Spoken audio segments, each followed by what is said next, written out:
আসসালামু আলাইকুম বন্ধুরা, আমি এখন পোলাও রান্না করব। আর তার জন্য আমি একটা হাঁড়ি নিয়েছি, হাঁড়িতে দেব এখন তেল।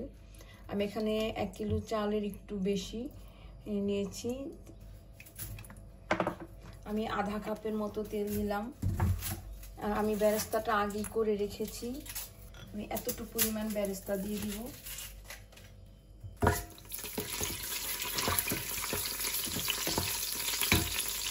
হাফ কাপেরও একটু কম আদা রসুনের রস দিয়ে দিলাম।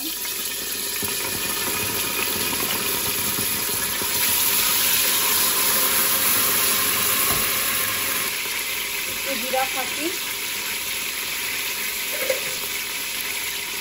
এই কয়েকটা এলাচি, হাফ কাপ কিশমিশি, লবণ পরিমাণ মতো, একটু পানি মশলাটা ভুনা করার জন্য। আমার মশলাটা ভাজা ভাজা হয়ে গেছে, আমি এখন পানি দিব।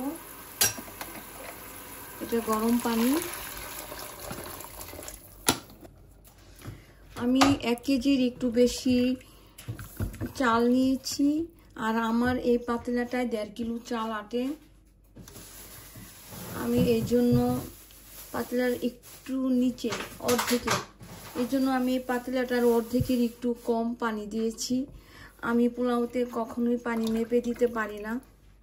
আমার নানু আমাকে শিখিয়েছে এভাবে পানি দেওয়ার জন্য পোলাওতে। আমি যত কেজি পোলাও রান্না করি এভাবে যদি আমি পানি দেই তাহলে আমার পোলাওটা একদম 100% ঠিক হবে। আমার পানিটা ফুটে গেছে, আমি এখন চালগুলা দিব।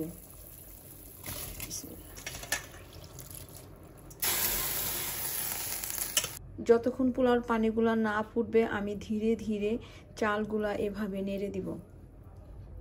আমি জাফরান আর এই দুধটা এখন দিয়ে দিব।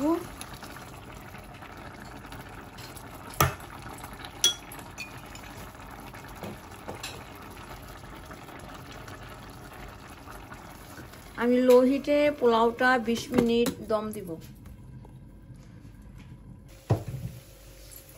আমার পোলাওটা হয়ে গেছে। কি সুন্দর একটা মিষ্টি গন্ধ বের হয়েছে। আমি এখন একটু ঘি দিব।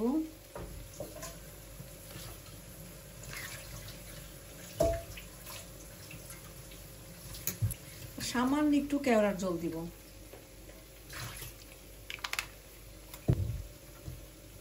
আমি পোলাওগুলা নেড়ে দিব।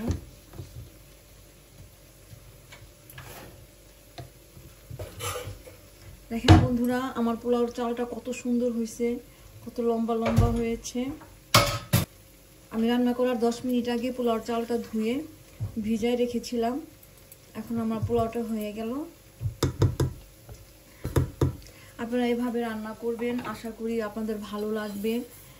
আর আমার জন্য দোয়া করবেন, আমি আপনাদের জন্য দোয়া করছি। আল্লাহ হাফেজ, ভালো থাকেন।